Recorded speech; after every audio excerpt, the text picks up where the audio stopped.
Bueno, y continuamos con el desarrollo de la información. Estamos en el escenario internacional, recién lo veíamos, sin duda el tema de agenda tiene que ver con Medio Oriente, fuego cruzado y la escalada de la violencia, esta espiral de violencia que parece que, lejos de encontrar una solución, tiende a agravarse.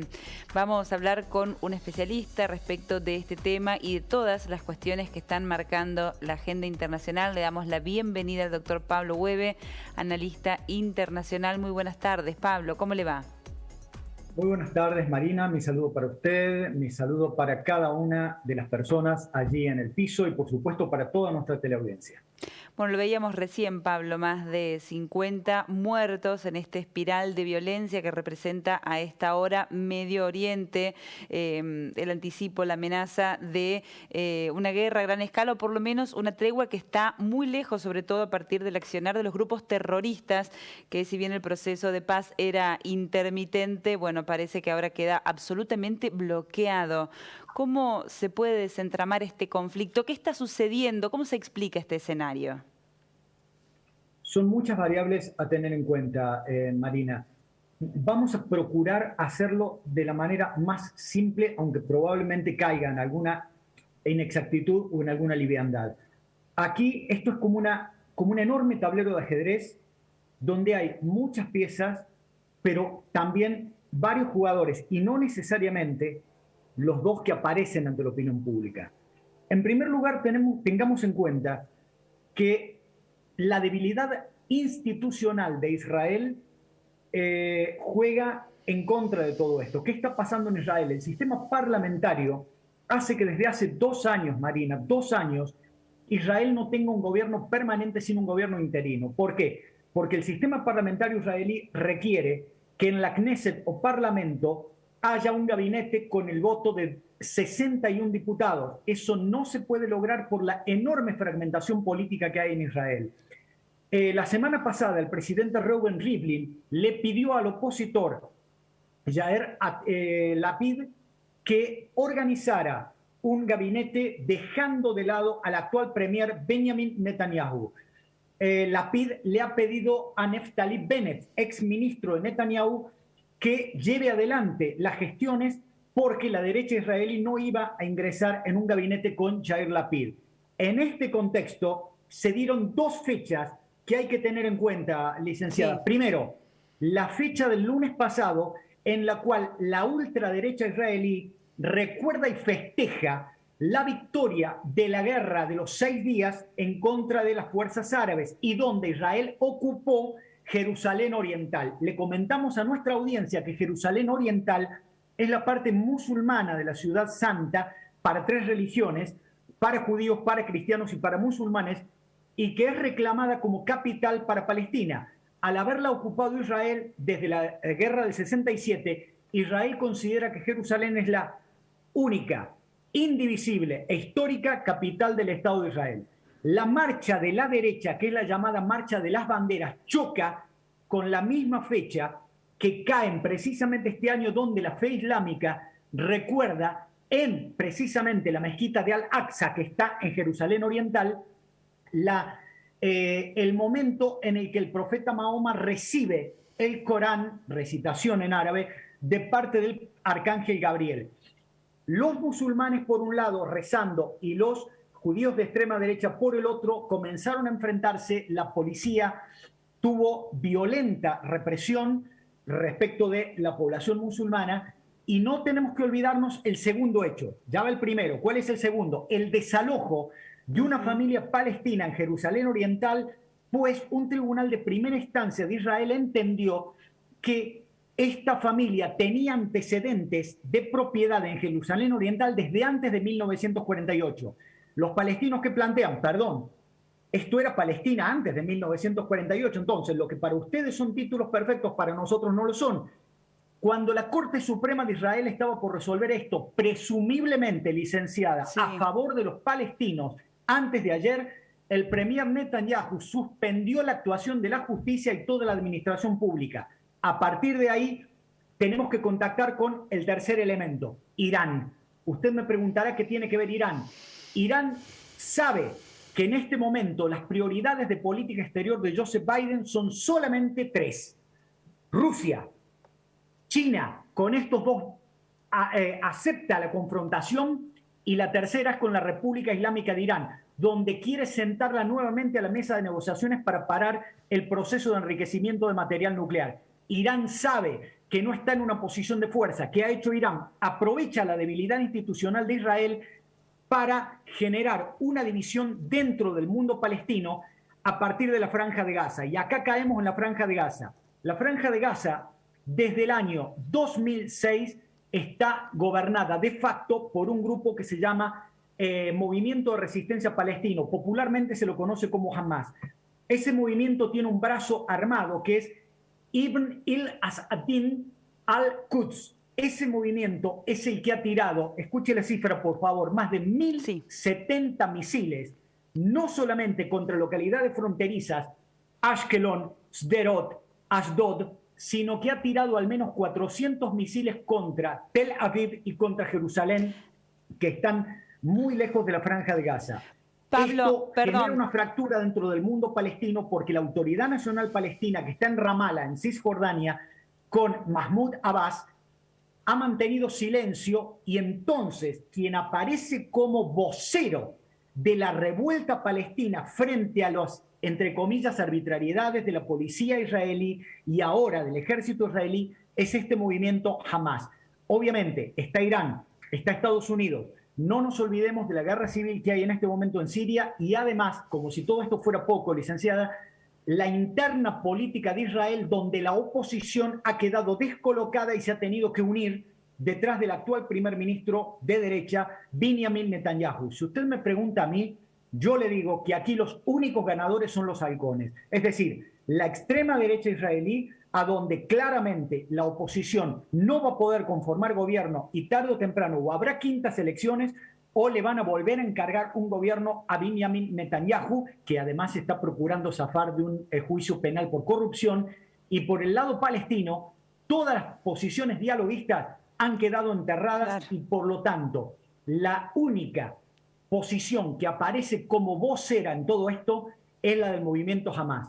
Si usted me permite, y yo tal vez no debería decir esto, pero como sé que este tema es muy delicado, licenciada, y como no quiero involucrar al canal, ni mucho menos a usted, a su compañero, yo quiero decir algo que tiene que ver con algo que mis profesores en el doctorado me enseñaron. Quien crea que aquí la cuestión es religiosa está equivocado. Acá la cuestión es política. La religión obra solamente, licenciada, como una herramienta de legitimación. Pero como defensor de la causa palestina, desde el año 1948, que Palestina tiene derecho a tener un Estado y no lo ha tenido, me niego a aceptar, licenciada, que un movimiento terrorista monopolice la voluntad y la voz del pueblo palestino. Aquí hay abusos de parte del Estado de Israel, claro que sí, pero no convirtamos en carmelitas descalzas a un movimiento que se jacta desde hace más de 20 años de tirar misiles cotidianamente contra la población civil israelí. Bueno, esa es la diferencia que queríamos hacer. No estamos hablando del Estado palestino, estamos hablando del brazo más radicalizado y del movimiento terrorista. Es importante, y por lo que significa esto en una mesa de diálogo, ¿no? Son cuestiones bien distintas. Ahora quiero consultarle, porque de un tiempo a esta parte viene de alguna manera resaltando o poniendo en evidencia la cuestión errática en la Cancillería argentina, un pronunciamiento que le valió a Alberto Fernández la necesidad de salir a aclarar en Europa lo que quiso decir a Argentina cuando habló de una respuesta de Palestina, cuando habló de uso desproporcionado de la fuerza. Digo, las implicancias prácticas que tiene un discurso y la diferencia respecto de lo que sostuvo la gestión de Joe Biden, que también se pronunció hace algunas horas. Efectivamente, licenciada, aquí el gobierno de Joe Biden, que es un claro aliado de la política israelí, el gobierno de Joe Biden está buscando no entrometerse en el conflicto, pero también tiene claro que no desea seguir acrecentando el conflicto y está pidiendo a las partes máxima prudencia. El gobierno argentino ha tenido una típica respuesta de un gobierno que no encuentra el norte en política exterior, pero que además mantiene en su cargo a un ministro de Relaciones Exteriores al cual la Cancillería no le queda grande, le queda gigante. Yo no puedo aceptar, licenciada, que el gobierno argentino pretenda tratar por igual la violencia que todos estamos cuestionando, que quede bien claro, pero una cosa es este oscuro analista, aspirante analista que está hablando en este momento y que cuestione la violencia, y otra cosa es que un gobierno ponga en un pie de igualdad a un Estado democrático y a un movimiento que practica cotidianamente el terror como estrategia, que es, repito, no la población palestina, sino un movimiento concreto que es Hamás. Yo hubiera esperado que un gobierno argentino que ha padecido en este país 2 mega atentados terroristas con brazos internacionales, hoy hubiera mencionado la palabra terrorismo. No lo hizo. Lamentablemente, yo creo que la Cancillería argentina está haciendo flaco favor a la historia de la diplomacia argentina, que es muy digna, pero lamentablemente no es esta la forma de enorgullecerse ni de un gobierno ni de una política exterior. ¿Hay posibilidad de una tregua o se ha ingresado en una espiral de violencia, Pablo? La lógica, licenciada, yo le agradezco mucho la pregunta y obviamente que usted sabe de qué estamos hablando porque tiene una formación que yo no tengo. Usted es licenciado en ciencia política y sabe que en la sociología política, cuando la debilidad política doméstica es grande, tanto para la interna palestina como para la interna israelí, buscar un enemigo externo es lo mejor para cohesionar la población. Esto solamente, vuelvo a repetir, va a favorecer a los halcones de un lado y del otro. Va a desarmar a la oposición israelí que tenía la posibilidad de desbancar a Benjamin Netanyahu, y le vuelvo a repetir, hoy por hoy la política exterior de los Estados Unidos está más preocupada por China, por Rusia como adversarios y por Irán para sentarlo en una mesa de negociaciones, más que para ganarse otro conflicto, otra puerta abierta de un conflicto como el palestino-israelí.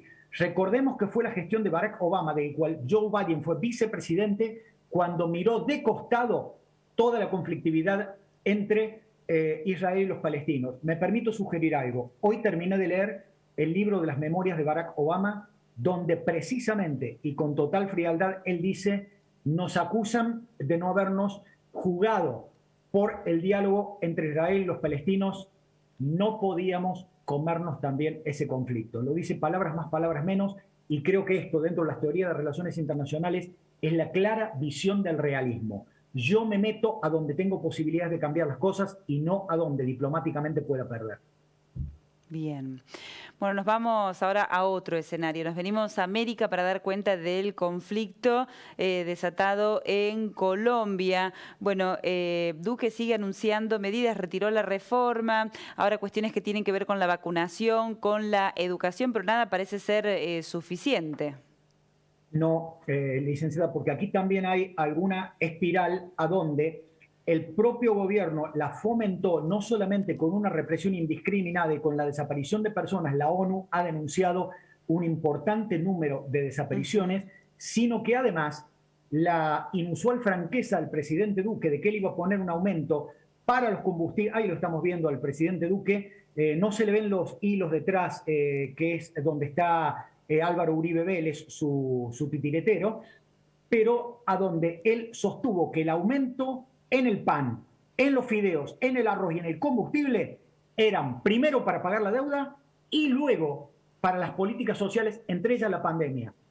Le comento algo personal, licenciada. Yo tenía un viaje desde enero a Colombia, no lo pude hacer, me prorrogaron el viaje hasta ahora junio, de lo contrario lo pierdo. Obviamente no puedo viajar porque Bogotá es zona roja, porque Cartagena es zona roja, porque Cali, Barranquilla, Medellín tienen prácticamente cerradas, no solamente por los bloqueos, sino por las cuestiones sanitarias. Y el gobierno está más preocupado por reprimir que en vacunar y en tomar medidas sanitarias. Aquí se ven las prioridades de un gobierno y aquí se ven los errores de la derecha política, tanto en Colombia como en otras partes del continente, licenciada. Bien. Bueno, Pablo, referenciar el caso de la India, es récord mundial de fallecimientos y de infectados, también como para completar este panorama, ¿no? Y visitar un poco cada sector del planeta, pero sin duda es India el título que tiene que ver con la pandemia, ¿no? Con la situación mundial. Le comento brevemente para usted, para nuestras compañeras y compañeros y para toda la teleaudiencia, que por cuestiones religiosas, por cuestiones culturales, en la India se incineran los cuerpos y se arrojan las cenizas al río Ganges. Hoy por hoy ya no hay márgenes para seguir incinerando, no hay espacios para seguir quemando tantos cuerpos, porque además las propias personas que incineran están empezando a contagiarse. Hay una nueva variante del virus, la versión india del virus, pero además hay otro dato a tener en cuenta. ¿Saben ustedes que India es el país que más vacunas produce? Pero ¿cuál es el cuestionamiento al gobierno de la India? Que las exporta todas por compromisos con potencias que otrora fueron colonialistas y que hoy le dan dinero para que el país pueda seguir funcionando. La pregunta que se le hace por parte de los familiares de quienes hoy están muriendo en la India, que son una verdadera calamidad, es: nosotros estamos dando la mano de obra para que en el mundo los países ricos sobrevivan. ¿Por qué las vacunas que aquí se producen no se quedan en este país? De hecho, licenciada, 4 millones de esas vacunas van a entrar en las próximas 2 semanas a la República Argentina. Pablo, muchísimas gracias por la referencia. Lamentablemente es muy probable que en los próximos días estemos contactándolo nuevamente. Nos da la impresión de que tenemos que seguir de cerca lo que sucede en Medio Oriente, así que vamos a estar renovando la comunicación en cualquier momento. Muchísimas gracias. Le quiero agradecer a usted y le quiero agradecer al canal. Y para quienes creen que es lícito embanderarse en un dios para matar gente, les quiero recordar a Omar al-Hayyam, que hace más de 1000 años, desde Persia, hoy Irán, dijo la siguiente frase: los sabios y filósofos que hablaban de esto y aquello en tono doctoral, como falsos profetas se eclipsaron. Tierra es su boca y tierra es su verdad. Le queda bárbaro a todos los que en nombre de Dios matan a seres humanos. Muchísimas gracias, Pablo. A usted.